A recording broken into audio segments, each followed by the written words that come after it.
আসসালামু আলাইকুম। বাংলাদেশে সারা জীবনের জন্য নিষিদ্ধ হলো আওয়ামী লীগ। এখন আমি এই কথা কেন বললাম? আমি এর আগে বলছিলাম যে আওয়ামী লীগকে নিষিদ্ধ করা হবে না।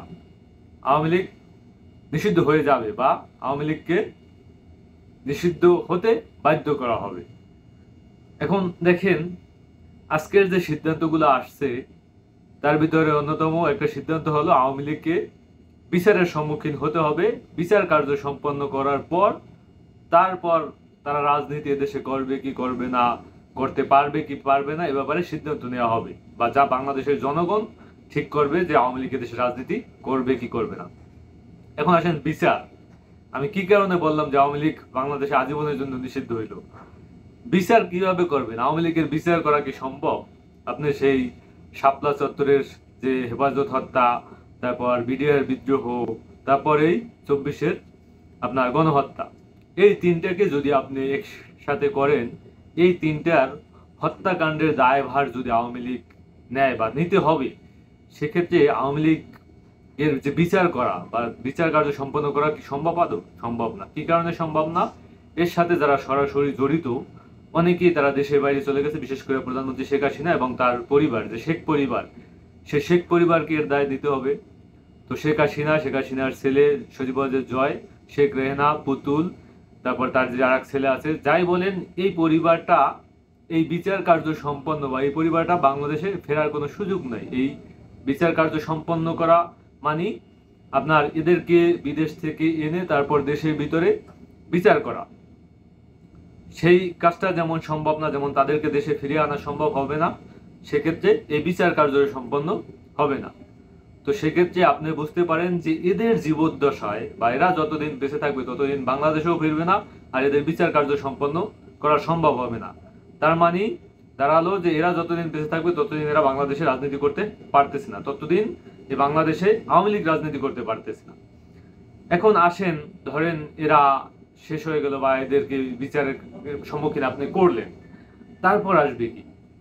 তারপর আসবে এই যে দীর্ঘ 15টা বছর মানুষকে আপনি ভোটাধিকার কেড়ে নিয়েছেন, মানুষকে ভোট দিতে দেন নাই, এর বিচার কি হবে? ওইটাই তো গেল গণহত্যার বিচার। এই যে ভোট দিতে দেন নাই, যে ভোটাধিকার থেকে বাংলাদেশের মানুষকে 15 বছর বঞ্চিত করলেন, তারপর আসবে আপনারা তখন থেকে আবার 15 বছর আপনি রাজনীতি করতে পারবেন না। 15 বছর যে মানুষের ভোটাধিকার খর্ব করছেন, তার শাস্তি হিসেবে আপনাকে আরো 15 বছর নিষিদ্ধ করা হবে। তার মানে মোটামুটি এখানে আপনি বলতে পারেন যে 40-50 বছরের একটা বিষয়। একটা দল যদি 40-50 বছরের বাইরে থাকে এবং এরকমের একটা গণহত্যার দায় নিয়ে সেই রকমের রাজনৈতিক দল এই বাংলাদেশে টিকবে না বা টিকা সম্ভব না। আপনি ধরেই নিতে পারেন এই যে যুব সমাজ, যে সমাজটা আজকে যে রাস্তায় তাদের যে সেই জুলাই মার্চ যে একটা আপনার কর্মসূচি দিল, সে জায়গায় লক্ষ লক্ষ মানুষ, এবং তাদের যে কথাবার্তা এবং তাদের যে এই যে ছাত্রদেরকে যে হত্যা করা হয়েছে, এই যে ক্ষোভের জায়গা থেকে এই যে প্রজন্মটা, এই প্রজন্মটা কখনোই আওয়ামী লীগকে রাজনীতি করতে দিবে না, অন্তত বাংলাদেশে। এই জিনিসটা আপনার মাথায় রাখতে হবে, এই জিনিসটা আপনাকে বুঝতে হবে। এখন আওয়ামী লীগ কি করবে? আওয়ামী লীগ কিছুই করবে না। এখন আপনার আওয়ামী লীগ যদি কিছু করার ইচ্ছা থাকতো, তাহলে ইতিমধ্যে একটা বি টিম তৈরি করা হতো। সেই বি টিম এখনো তৈরি করা হয় না, এবং আওয়ামী লীগের যারা একটা দল হয়তো ফেরার চেষ্টা করবে, যে হয়তো শেখ পরিবারকে বয়কট করে বা শেখ হাসিনার ফাঁসি চেয়ে যদি আওয়ামী লীগের রাজনীতি করার চেষ্টা করে, সেটা হয়তো তাকে নতুন করে ফিরতে হবে, একটা লম্বা প্রসেসের মধ্যে দিয়ে যাইতে হবে, ঠিক আছে? তো সেই জায়গায় আওয়ামী লীগকে পুনর্বাসন করার চেষ্টাটা আমি মনে করি মনে হয় ব্যর্থ হবে, এবং এই চেষ্টা কোনো কাজে আসবে না। আওয়ামী লীগ, তার মানে আওয়ামী লীগ কি যে নেতাকর্মীরা রাজনীতি করবে না? অবশ্যই করবে। তারা হয়তো এখন যে নতুন নতুন রাজনৈতিক দলগুলো আসছে, এদের ভিতরে ঢুকে যাবে এবং এদের ভিতরে এদের আদর্শ লালন করে হয়তো রাজনীতি করবে এবং বিভিন্ন সময় বিতর্কের সৃষ্টি করবে, তারপর সেই দল থেকে বাদ পড়বে। কারণ এরা হলো বিষাক্ত। এরা যে কোনো রাজনৈতিক দলের ভিতর ঢুকলে ওই দলটা বিতর্কিত হওয়ার কিন্তু সম্ভাবনা আছে।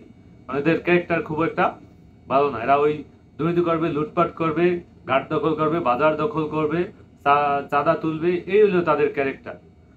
তো এই রকমের একটা ফেসিস্ট রাজনৈতিক দল বাংলাদেশে রাজনীতি করতে পারবে বলে আমার কাছে মনে হয় না। ওই যে উপদেষ্টার সিদ্ধান্ত যেটা হইলো, মানে এরা তো আপনাকে সরাসরি বলবেন আওয়ামী লীগকে নিষিদ্ধ করা হোক, যে বলার অধিকারও তারা রাখে না। কেন তারা আপনার একটা দলকে রাজনৈতিকভাবে নিষিদ্ধ করবে?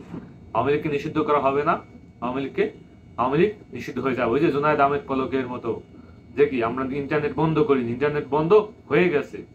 এখন অবস্থা সেটাই হবে যে আমরা আওয়ামী লীগকে নিষিদ্ধ করিনি, আওয়ামী লীগ নিষিদ্ধ হয়ে গেছে।